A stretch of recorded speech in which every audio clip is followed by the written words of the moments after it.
Very good morning to you, and thank you so much for finding time to be with us today. The show is Good Morning Africa. My name is Miriam Gutu, and as usual, we're coming to you from Nairobi, Kenya's capital.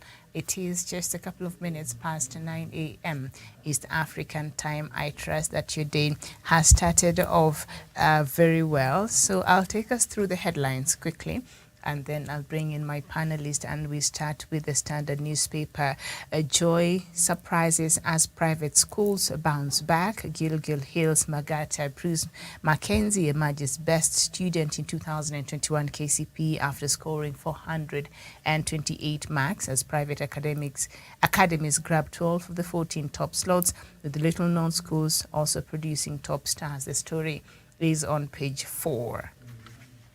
And that is the main story. And then on the world stage, Will Smith smacks Chris Rock, then wins Oscar. That is on page 35, and that has been trending since Sunday night when that incident happened.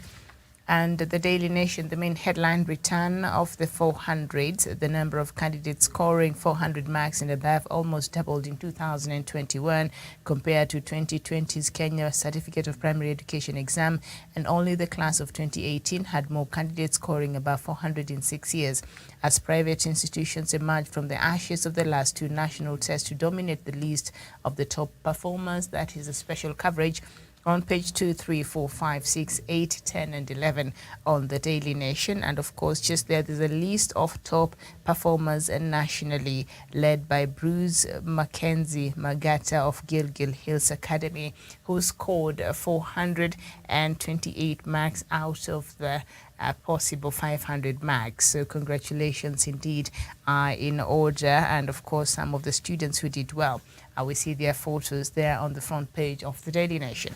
The Star newspaper, still the same headline, KCPE 2021 private schools bounce back.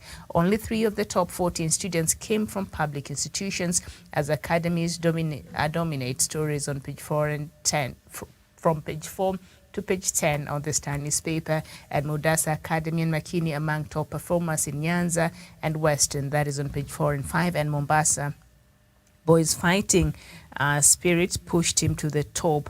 That is what we have. So that is what we have on the leading newspapers this morning. Let me just bring us to bring our attention to some of the headlines from across the continent.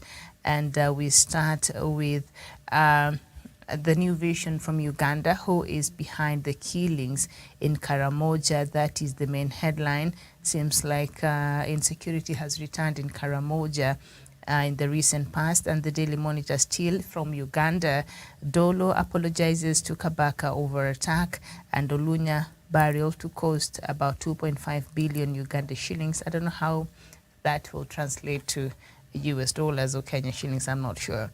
The Guardian, that is from Nigeria, many feared abducted as terrorists attack Kaduna-bound train. That is the main headline. And Saraki, Tambuwal, Mohammed push for consensus unity team. And then the Punch, still from Nigeria, Areg Besola lies allies agreed, chieftain supporters dump APC. That is what we have. The Daily News from Tanzania, opposition seeks vital national talks.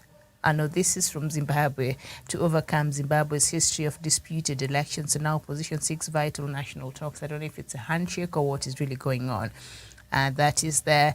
A news day still from Tanzania, Chamisa warms up to ED dialogue. That is interesting. And then the Citizen from Tanzania, Ngowi death, road safety wake-up call. And the Guardian, I think from Tanzania, Zanzibar Vice President, provisions on sedition ought to be scrapped. That is what we have. And the Daily News from Tanzania, Samia bold on addressing GBV. So that is what we have on some of the regional newspapers from across Africa. I'm joined this morning by Daniel Wesonga from Nairobi, our in-house analyst and also our correspondent. Daniel Wesonga, very good morning to you. Yes, a very good morning to you, Miriam Ogutu, at our headquarters in Nairobi. Good morning to my sister, Gladwell Kirago, and our viewers there in Nairobi, Kenya, East Africa, and the rest of the globe. Very well. Good morning, and we're also joined by Gladwell Kirago from Nairobi as well, and she's also a journalist and our analyst here. Gladwell Kirago, good morning to you. A very good morning to you, Miriam. Good morning to you, David. Good morning to our viewers. All right, so we will start with what is making headlines this morning, and that is the release of the KCPE results of the class of 2021 yesterday by CS Makoha, and only 3 of the top 14 students came from public institutions as academies dominate. Only 3 of the top 14 students, and we know that majority of as students who sat for this year's KCPE examination, they come from public schools. So 3 out of 14. What do you think is going on here, Gladwell? And should we worry, or should this be a pointer towards maybe some of the things that we need to change in the public sector? Thank you, Miriam. That should be a worry. And for example, my mom is a teacher in a public school in one institution in Ruiru. And for sure, one thing you can say, and if you have ever visited some of the public schools, most of them, the classes are full to the capacity. And you can see that maybe in a class of, in a class, you can meet almost 100 students. And that is, the students are assigned maybe 2 to 3 teachers. The teachers also get overloaded. And another thing with public schools, you get the teachers concentrate more on the top scoring students, hence not balancing even the rest. So I think that should be a worry in our country, and that's why you can find that the private schools are doing better.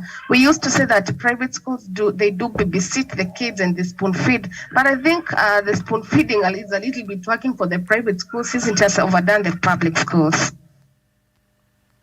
When people say spoon feed, I don't know how you understand that. Yeah, there was a saying that private school kids are spoon-fed compared to public schools. For example, you'll find like the meaning of, how I got it or how I saw it. Mm-hmm. For example, in public schools, you find that, for example, the assignment given, the assignment given, you find that the teacher won't sit together with the students to review, rather will just go through the assignment and they mark it together. But in private school, you find, like, for example, an assignment, the teacher sits one-on-one with the student, and that is when you find that the people are saying that you're being spoon-fed. But the spoon feeding here is I don't think it's fair, because my son went to a private school in primary school, and that boy used to sleep past midnight. He had so much homework. He used to work so hard. And so I used to think like that, but after seeing how much work the school, even when the schools were closed due to COVID-19, they continued, with their classes online and all that. They never had that break. So I don't know if that qualifies as being spoon-fed, or that is just hard work. So I used to think like that, but after seeing the kind of work they put in, my perception changed. So this spoon-feeding, I don't know, maybe we need to find new meaning to it. Daniel Wesonga, what is your thoughts? Out of the 14 top schools, 11 of them are from private sector. Thank you so much, Miriam. And only maybe from my perspective, perhaps I agree with whatever my sister Gladwell Kirago is talking about. And spoon feeding comes in a way that, they're not given everything on a silver platter, but it's because the ratio of teachers per student in maybe private primary schools, in contrast with the public primary school, you find that in private primary schools, the number of students are a bit lower than maybe to the public primary schools. So you realize that the teacher in a private school can be able to follow up with their students from maybe a desk to desk, maybe a scenario, and be able to follow and see whatever they're doing in terms of even their homework and everything. So the supervision in private school is a bit strict. And you've just mentioned that maybe your son was sitting up until the night. And of course, perhaps he knew if he's been given work to do, then tomorrow, the following day, the teacher is going undoubtedly to check over it, and they could go together, maybe checking the homework one by one together with the teacher on a personal basis. So therefore, there was no way out. They had to do their work.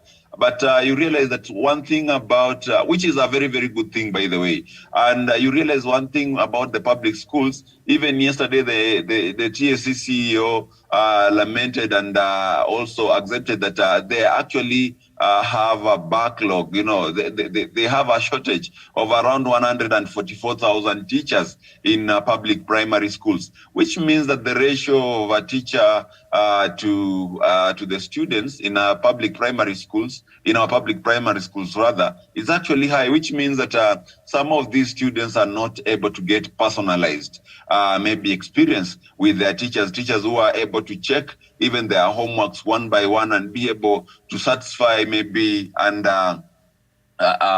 be able to actually give every student the attention that they deserve, unlike the private schools. So I think it is the failure on our public school sector that is actually giving an edge to the private school sector, because you realize with the private school sector, the only advantage they have is that perhaps they have the attention of the teachers, and the teachers can be able actually to work on them and be able to guide them through in whichever that thing that needs to be done for them to be successful students in the class. Mm-hmm. And all that depends on the attention, the teacher gives the students, and being able to guide them through each and every step. But whereas in public schools, everything is done in large numbers. We have very many books maybe the teacher is supposed to mark. You can imagine a teacher actually teaching a class of 80 students.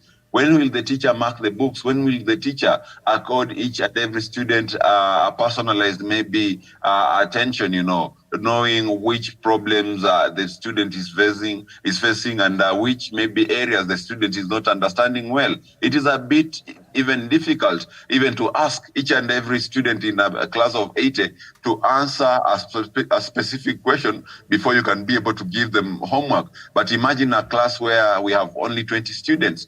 A teacher could actually easily ask even 20 questions within a lesson of 40 minutes and be able to give out homework. And tomorrow, the following day, be able to check each and every student and see how they are performing. And if there is any student who is lagging behind, then this teacher can actually afford time to be able to assist the student and put them at par with the rest of the students. Mm-hmm. So whatever perhaps we are calling spoon feeding, it does not mean maybe like people used to perceive it way back, that people are given maybe whatever is going to be brought in the exams. Rather, it is the fact that the teachers actually have enough time with these students, because it's a private school. They have fewer students than the public schools, and therefore the attention of the teachers is actually on these students, and they can be able to teach them quite well and to teach them whatever is much important, rather than just coming and, just like planting seeds in the wild, or a big farm where you just spread the seeds everywhere. It doesn't matter whether it falls on the rocks. It doesn't matter whether it falls in the thorns, and there is no one to go and correct that particular mess. But in private school, they are very, very specific on whatever they teach. They are very, very aware of how much maybe each student is capable of, their strengths, their weaknesses, and therefore they can afford time to be able to work on them. So to me, Miriam, I think the problem is the shortage of teachers per classroom in public schools. And also another thing perhaps is the question of the facilities in public schools. You realize that most public schools, students are still struggling with maybe even having places where they can sit, having learning materials. Whereas in private schools, these facilities have been well maintained, because parents pay some, I believe you are paying some handsome amount of money in terms of fees per term. And of course, that money goes in the maintenance of facilities in the school, also in purchasing stationery for the students, and also even providing meals and everything that comes with the privilege of being in a private school. So if we were able to do the similar thing through government funding to public primary schools across the country, then we could see that we will put them at the same level together with the private primary schools. But as it is right now, Miriam, the most public primary schools are lagging behind because you realize that some of them even lack the facilities. You've seen schools in Baringo, in West Pokot, and other semi-arid and semi-arid areas where even the class do not have walls. It is a ramshackle structure that is almost at the verge of collapsing, but nonetheless the student has to learn in that particular school. You realize also in some of these public schools, a student has to travel more than even 30 kilometers before they can reach school and be able to attend class. But you realize, unlike the public schools like those, we have private schools that have buses. We have private schools that offer boarding facilities, and therefore these students do not have the same maybe exposure and the same facilities and privilege as be their public school counterparts. So automatically or maybe naturally, you'll find that the private school children will actually perform better than the public primary school students. But maybe a point to note, whatever the private students are getting in this country, perhaps is what the students across board, in this country should be getting if we were a serious country. So if the public school sector can be able to step up and be able to provide the same kind of standards as we are getting from the private schools, then we shall be well. We shall actually have all our students getting a similar standard of education. But I believe things are going to change a bit with CBC. So let's wait and see, Miriam. But that is the case I submit. All right. Thank you so much. And of course, there's something a couple of things that you said there is very important, but also there's something Gladwell said there earlier, sharing the experience. She said her mom is a teacher in one of the public schools in Ruiru. And something she brought up that perhaps I saw, because I went through public school, and those days, the public schools used to lead. You remember the days of Olympic primary school and those days in the 90s? I think public schools used to do so well. So it is thought that after the introduction of free primary education, that must have messed up.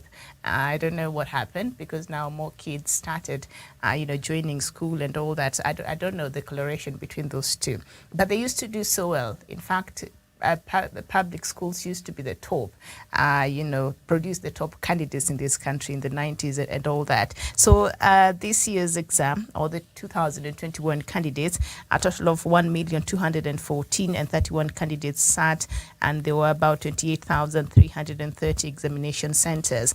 In 2021 KCPE results, 11,857 candidates scored 400 marks and above, an increase from 8,091 performers of the previous year. And of course, they've just outlined the whole thing. I will not go too much into the details, but the number of candidates who scored below 100 marks increased from 307 in 2020 KCPE exam to 1,170 in the 2021 results. And okay, how can we explain that? That has almost tripled from 307 in 2020 KCPE who got less than 100 marks, and this year they've increased to 1,170. I mean, I don't know what could be the reason why, but also while the both of you were talking, I think what came out was the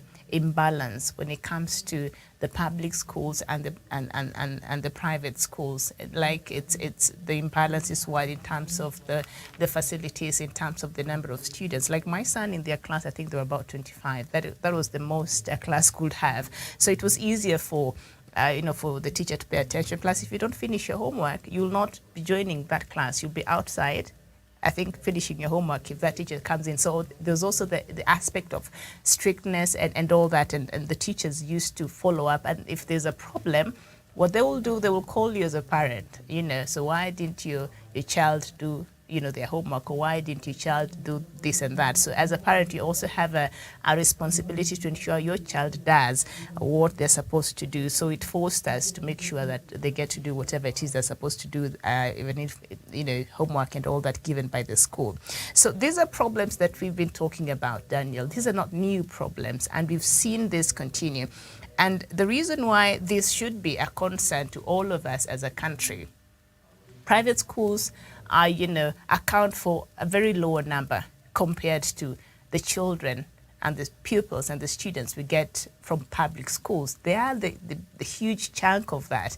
So if these public institutions are not taken care of, if there's neglect, if we have schools that are understaffed, if we have schools that don't have proper facilities, then are we not really disadvantaging these children who go to majority of these schools, and then you expect them to compete at the same level as this? So what can be done to ensure that maybe we improve on some of the things that we have in public schools? Because this is a conversation we've been having, and the imbalance, is out there. So what can be done really with perhaps the next government in terms of improving education in the public sector, Gladwell?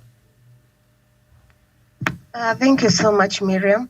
I don't know if you have also noticed in public schools, most of the kids who are there, most of them got a poor background and poor upbringing. For example, I won't mention the school, but it's a public school, and if you can take a tour there, you can really be disappointed, because you'll find that student, the way she has come in the morning, poorly dressed, and when you send the student back home to bring the parent comes to school drunk, yet she has been summoned by the teacher. And you've said that the students between 100, the 100 marks it has increased, and yes, and if you can do the rating, and maybe it will be from the public schools, not the private school. So I think what can be done, we need to have a proper ratio between the student and the teacher. That is coming maybe the coming government, they should look into it. Also, more teachers should be employed in public schools. I remember my mom said that the last slot of being permanently employed at the TSC was in 1997, when a whole lot was employed, leave alone the category of maybe one, but a whole lot. That is the last TSC people were employed was 1997, yes. And you can see now the other teachers, they're still struggling to get the TSC number. And that's why you find maybe in a school you got the BOM teachers who are employed on maybe on a mere basis. So I think there should be a proper ratio, and most of there should also be a proper follow-up for the students. Let the teacher, let them do the way the private schools are doing. But now I don't think it still can be possible, because let me also give an example of my mom. I say she's a primary school teacher. She teaches Swahili, and you can see her with almost 150 inches to mark in a night. And the results that are supposed to be submitted within 2 to 3 days. That teacher is overloaded, that teacher is tired, and yet the following day she's supposed to enter into a class and teach a class of 80 students or over 100 students. And then you'll find that she can't give the proper concentration even to the poor students, not unless that teacher is much concerned. And also in public schools, the teachers, I'm sorry to say so, but they don't care much. They only care on the top students, but on the rest students, it's up to them to catch up with the rest. Mm-hmm. And yes, and I saw that too. I think I told you I went to public schools throughout my life. And so you could see like the kids who were doing much better, like the top students in class, those are the ones that were teachers' favorite. And so the rest of you could just find your way, which I think is very unfair and demoralizing. But does that stem from the fact that maybe the teachers, one, they're overworked, and on top of that, maybe they're underpaid? So that is also another problem that we need to look at. But with all this, considering, Daniel, what are some of the interventions that perhaps can be done moving forward to ensure that we improve our public schools? Something needs to be done, obviously. Thank you so much, Miriam. And you realize that the government has really been trying since the days of President Mwai Kibaki, just building more proper structures in terms of classrooms. Today, if you travel in most parts of the country, and you realize that there is a very, very huge dynamic shift from the way classrooms used to look even during the Moi era Today, most schools are connected to electricity. Today, most schools are connected to running water. And today, most schools can actually afford to feed their learners within their facilities.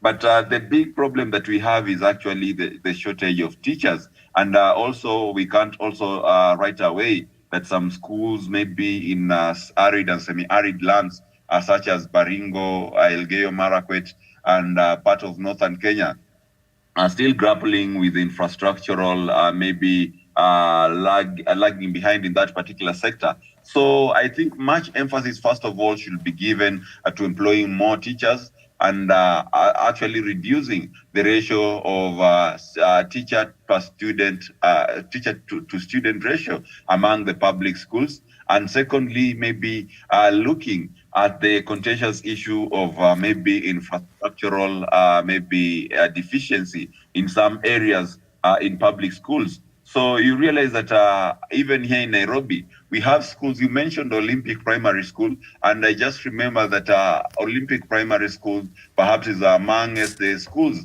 which are actually highly densely populated. You find that a class has 100 and something, a single class, and we have like 4 or 3 streams for the same class. So you realize that these schools, just like another school in Bungoma, Nilangas, they register a total of 600 students for KCPE. So, with these, even the students in a single classroom, despite having even like 4 streams, they are still congested in those classrooms. So I believe we need to still look at the infrastructural side of the public primary schools, so that we are able to accommodate more students. Let's say like a stream, we should only allow a stream to hold, let's say like 30 students to the maximum.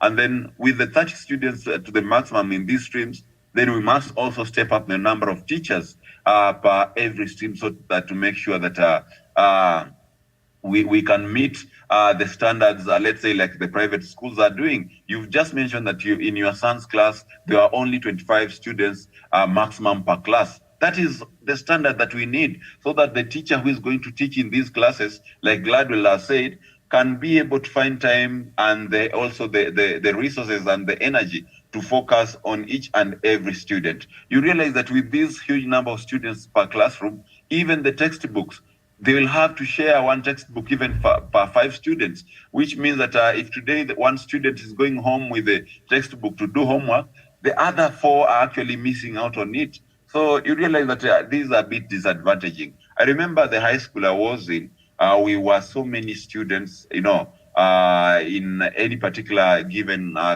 class. Let's say like Form 1, we joined like a 360 something, almost 400. But you realize that we had enough streams. We had like 6 classes, per stream, 6 streams per class, in that every stream carries at least 30 or 28 students. And for every stream, we actually have teachers specifically for every stream. So you realize that we had more than 60 teachers in the school, in that teachers were able to focus on every student.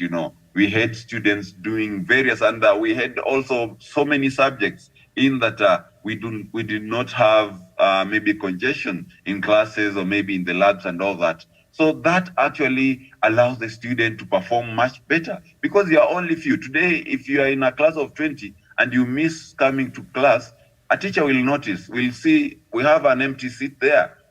We always have a student by the name Daniel sitting at that particular corner. Why is he today? Why is he not in class today? But if you have a class of 100 or even 200 students or 80 students in a class, and one student misses, I don't know if you'll be able to ever notice that they are missing class, unless you'll be calling a register on a day-to-day basis, which is very, very hectic. You can imagine a class teacher reading out 8 names every morning. That covers up for the time that you would have even conducted your own class or your own lesson. So it is actually a Herculean feat for teachers to work in such an environment. So I believe, Miriam, first of all, we have to focus on the structures. Second, we have to focus on the number of teachers. And therefore, thirdly, which is last but not least, improve the conditions of the learners themselves. We need to step up the number of books that they need. We need to make sure that these learners also get maybe lunch in school, so that we do not have learners who are traveling all the way to their homes to be able to eat, or maybe even to prepare the meals themselves, again rush back to school when they waste a lot of time on the road. Also, we need to look at the issue of learners who are traveling long distances using various means of transport to go and just maybe have an education, maybe 30 kilometers away, 40 kilometers, 50 kilometers away.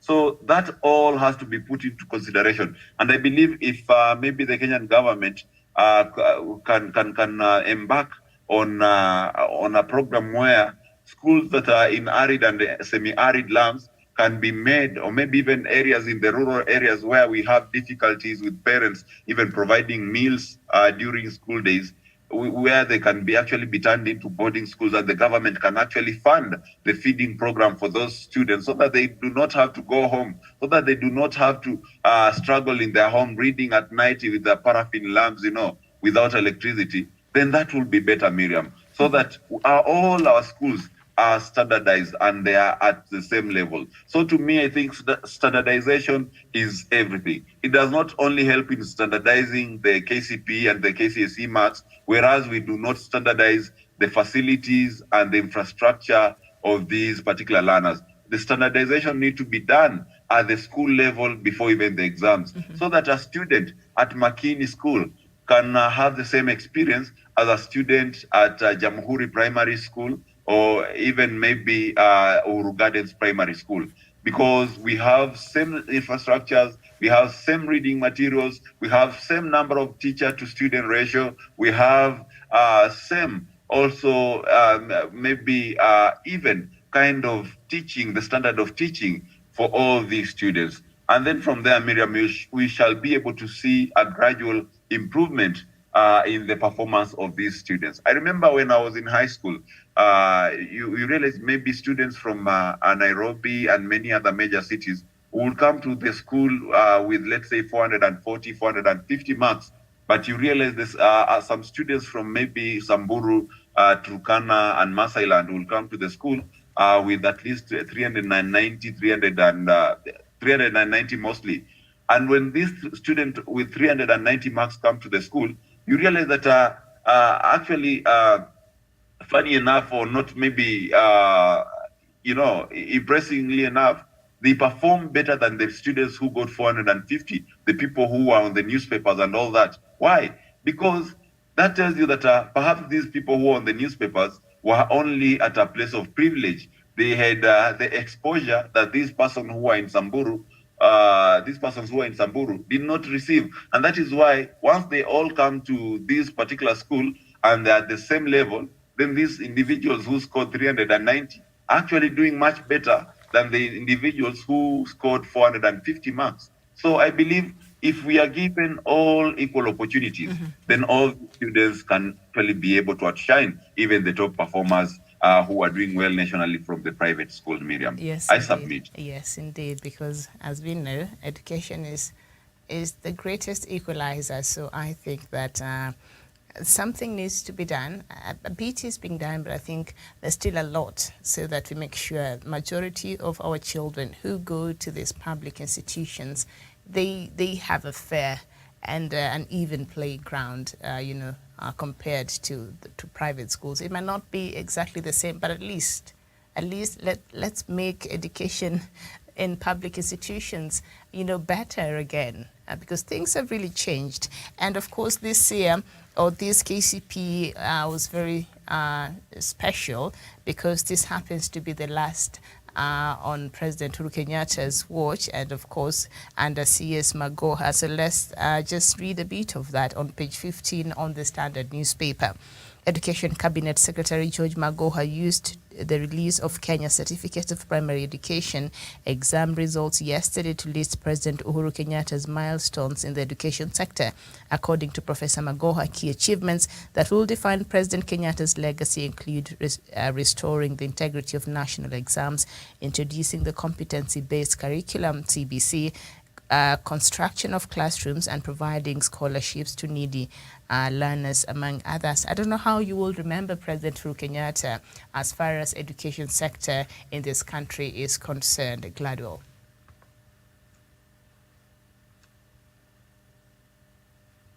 Gladwell, are you there? Yeah. Thank you, Miriam. To be honest, I think education has quite improved. But at the same time, I don't have an issue with the president, but with the CS, more so in charge of education.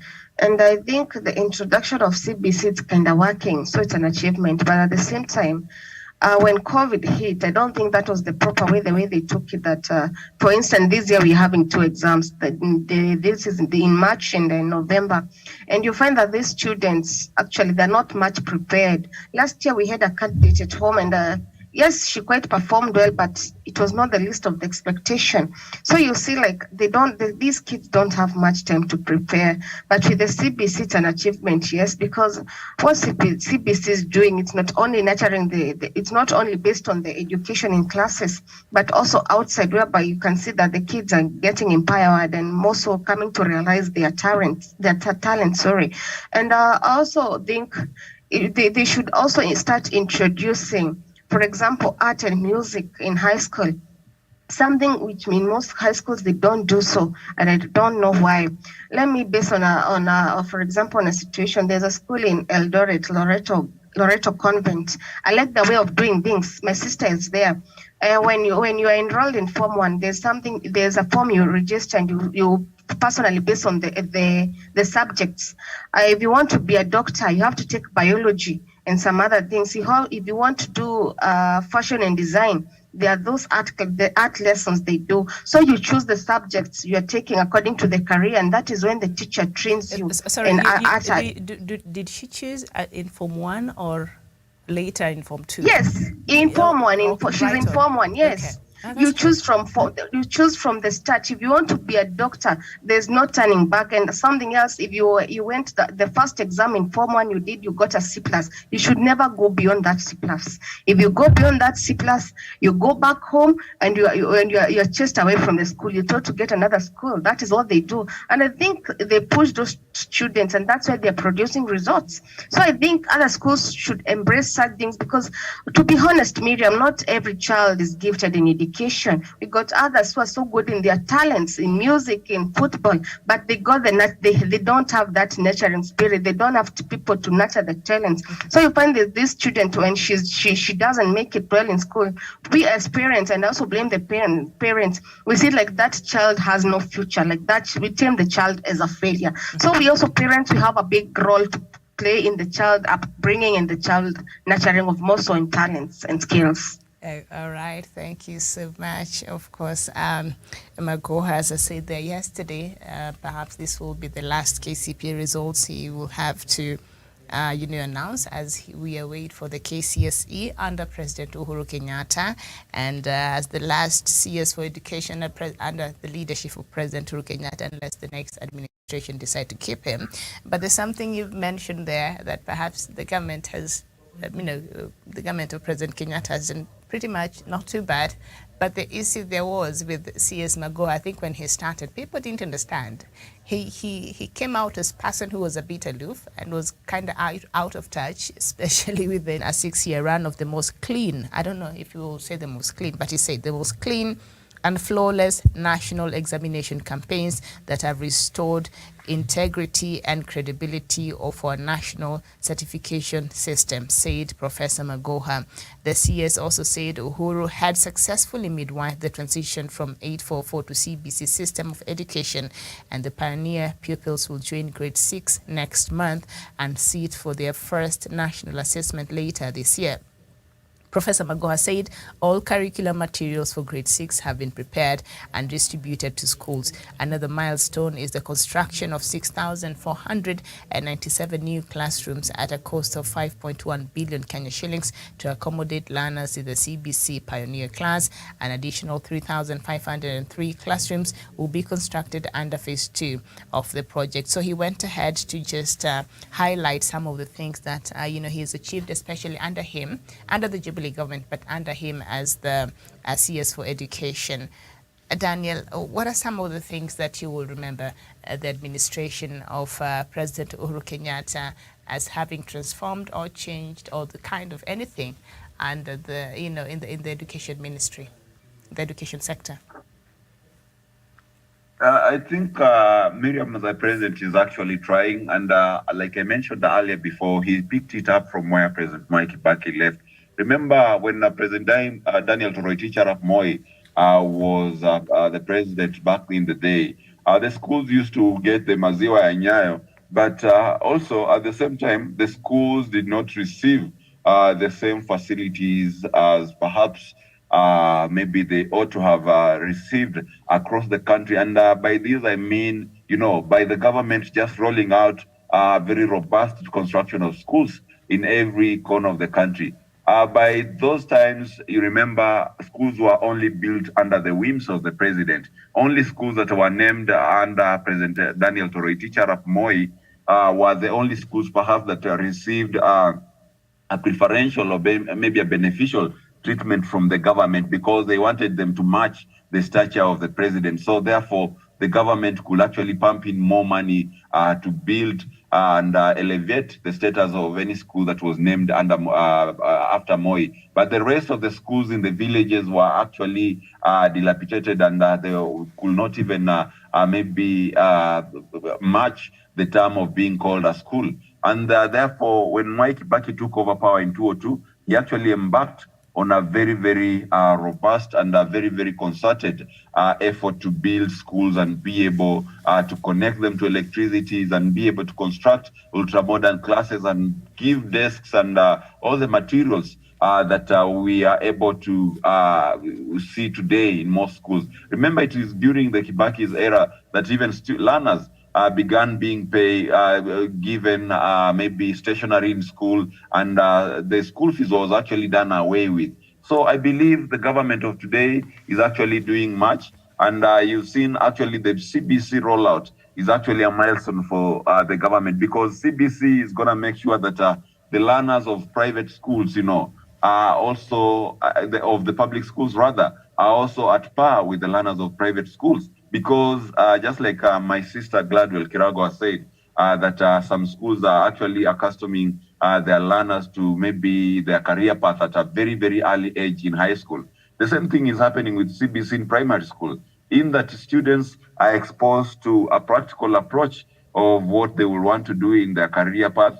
And I believe in high school, maybe form of CBC, we're going to also see students now specializing in those areas of their strengths and being able to maybe follow whatever path that they want to pursue, rather than maybe whatever suffrage that we had in the 844 kind of education system. So I think something good that has come out under President Uhuru Kenyatta. And the next most important thing is the digital maybe aspect of our learning in schools. You realize that most high schools have received maybe computers and other digital devices to be able to maybe enhance the IT skills of students across the country.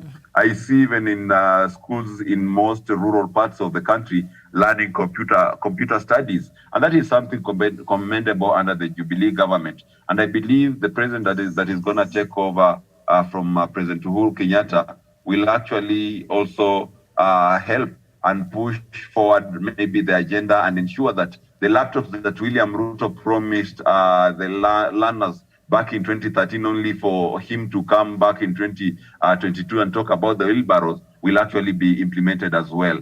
But all we know, the money was given by the government under President Uhuru Kenyatta. Only a few thieves stole from the children the money that was meant to purchase them laptops. But today we will be boasting of our primary school kids actually having those laptops and being able to learn information technology and all that. So I believe, Miriam, the president has been able to take our education system a notch higher. You've seen that today, as we speak, the government has been able to assist more schools, public schools, to purchase school buses. Today, as we speak, the village schools, where maybe it will have been unimaginable for them even to visit some parts of Nairobi and other parts of the country, they are doing so. At least every village school has a school bus they can boast about and they can use to travel across the country and be able to give their students exposure that they were lacking. Before then, that was only a preserve of a few private schools or maybe an advanced public school, which had a name by then. So you realize that there's some kind of equalization that is actually happening under the leadership of President Uhuru Kenyatta. And I believe if that is pushed a notch higher, then we shall reach a point where... All right. We seem to be having a bit of a technical hitch from your side there, Tanya, but thank you so much. I think your point is home. So now I'd like for us to look at some other matter, maybe one or two quickly, because we don't have much time. We have to give way for another show on the top of the hour. And on page 24 of the Standard newspaper, Atu Danyang defends legacy despite absence. West Pokot Deputy Governor Nicholas Atondanyang has defended his legacy despite being away for 4 years after he was elected.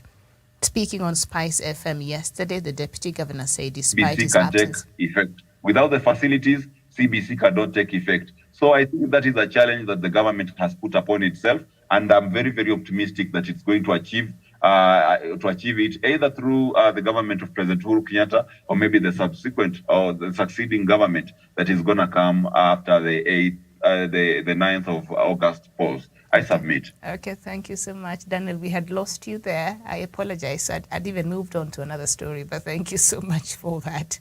We apologize for that mishap. All right, so I was reading from page 24 where the West Pokot Deputy Governor Nicholas Atondanyang has defended his legacy despite being away for 4 years after he was elected. Speaking yesterday on Spice FM, the Deputy Governor said despite his absence, the county achieved a lot compared to other counties. He said he saved the country's resources by not drawing a deputy governor's salary, so he was not being paid, but he was elected as the deputy governor and he was away. I think he works in the US or something like that. And Dr. Atondanyang studied at Chengiz High School in Baringo and Chemoet High School in West Pokot, and he continues to say that evolution has given marginalized counties a chance to develop and catch up with the rest of the country. And of course, right now he wants to run as a governor in West Pokot County. And I think perhaps the biggest question here, and maybe what Kenyans and people from West Pokot, would want to know, if you have taken up the position as a public servant, an elective position, you are not appointed, you were not nominated, you were not. This is something you offered yourself to be elected as a servant and a leader to the people, and then you know very well that you don't have time to be fully present and offer the services and be present to the people who trusted you in that position. He's been away for 4 years, but now he's back and he wants to be elected as the governor of West Pokot. I don't know, can you really serve two masters at the same time as in this case, and what Atondanyang has been doing as the deputy governor, but now he wants to be the governor, and that likely will be the case as well. So will this be good for the people of West Pokot, Gladwell? Miriam, you can never serve two masters at the same time.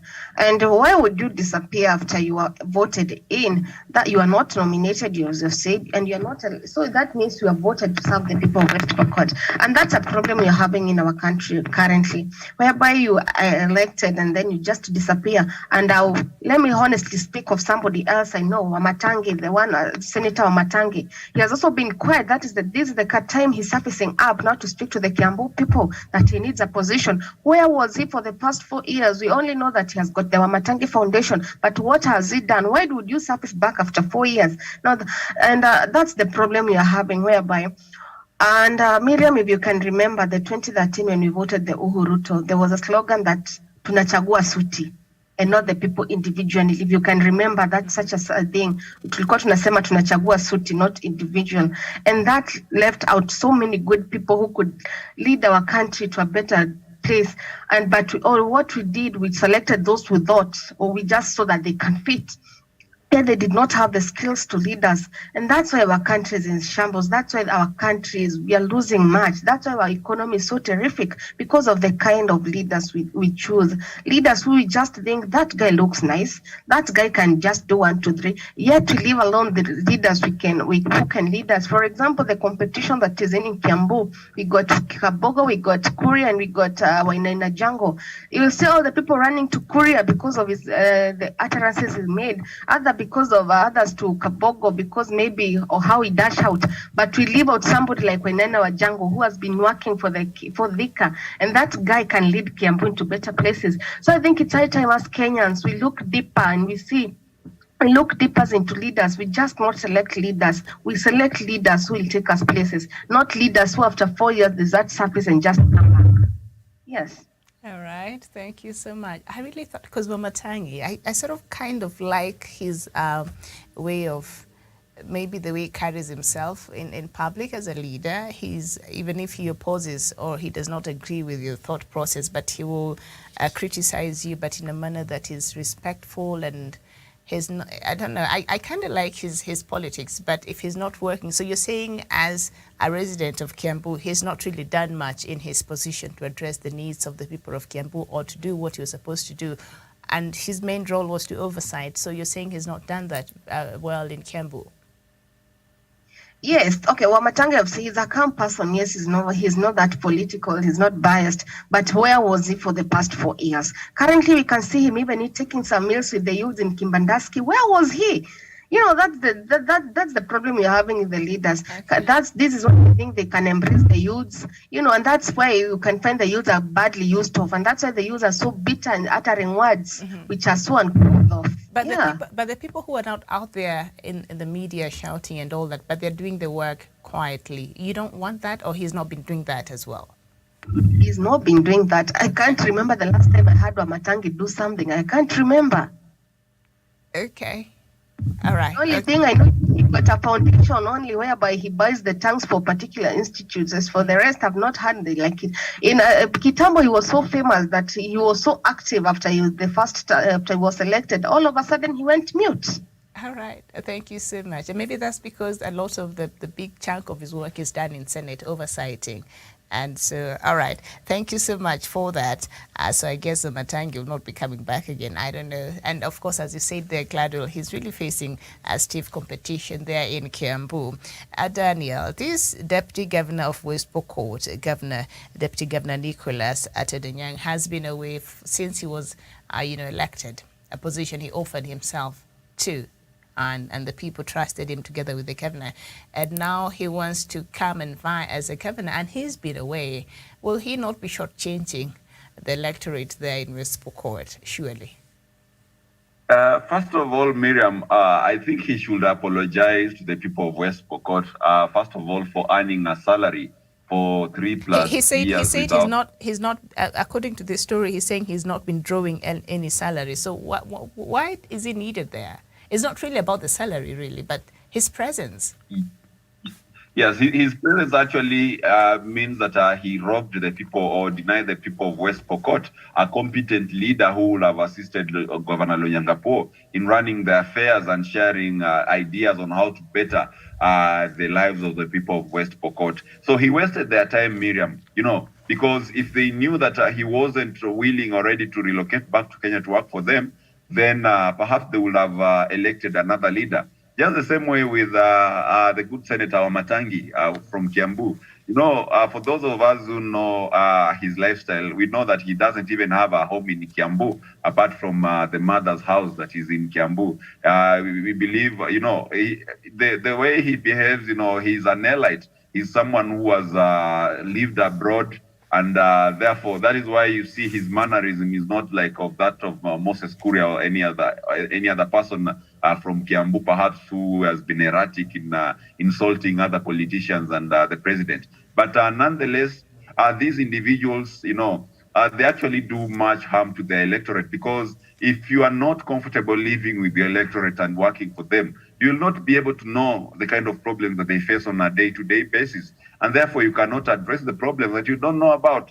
And to me, I think the West Pokot Deputy Governor should not even be elected to serve the people of West Pokot. And I know that he will not be elected because these are persons who prefer to work in the US as a surgeon and actually neglect his people with the position and the mandate and the honor they actually bestowed upon him to serve them as the deputy governor. So to me, I don't think how things have changed so quickly that in 5 years, in less than 5 years, these people who he neglected and maybe preferred the US citizens over them have become so important that now he wants to become the governor of West Pokot. So I don't think maybe the people of West Pokot will find it in their best interest to elect such an individual. So to me, whatever he needs to do is to apologize, first of all, to the people of West Pokot, and then maybe later on they could consider maybe his application after Governor JKL, that is John Kroplo Nyangapuo, has been able to serve his 2 terms at the helm of West Pokot. But otherwise, maybe coming right now and try to disorient the leadership, then it will have disorganized the whole leadership structure of West Pokot. Remember, Simon Kachapin never served for 2 complete terms. So wanting Governor Lonyangapuo also not to serve 2 terms, then it will actually maybe interfere with the running and the structure of the manifesto that the governors have been having. You cannot be having 3 governors in 3 terms, both serving 1 term, 1 term. Let us have Governor Lonyangapuo. If Simon Kachapin never finished his term, let us have Governor John Lonyangapuo finish his term and finish his agenda for the people of West Pokot. I believe he is a very, very meticulous leader, as he calls himself. He has a very good plan for the people of West Pokot. Let him serve them as he's been serving them the same way alone, just like the president has been serving the people of Kenya alone with a rogue deputy president, so that once his 2 terms are over, then the people of West Pokot can think about any other leader who can come and be able to succeed Governor Lonyangapuo. But at this particular moment, I think it's a bit premature to have Dr. Atodonyang coming to maybe claim leadership of West Pokot people. I submit. All right, thank you so much. And that is where we come to the end of the show this morning. We're giving way to another show that is coming up next, and then after that we shall be back here at 11 a.m. with another conversation. Thank you so much, Gladwell Kirago. Thank you, Daniel Wasonga. Always a pleasure. And thank you, our viewers, for watching. This has been Good Morning Africa. My name is Miriam Ogutu. We'll see you a bit later on. Good morning to you.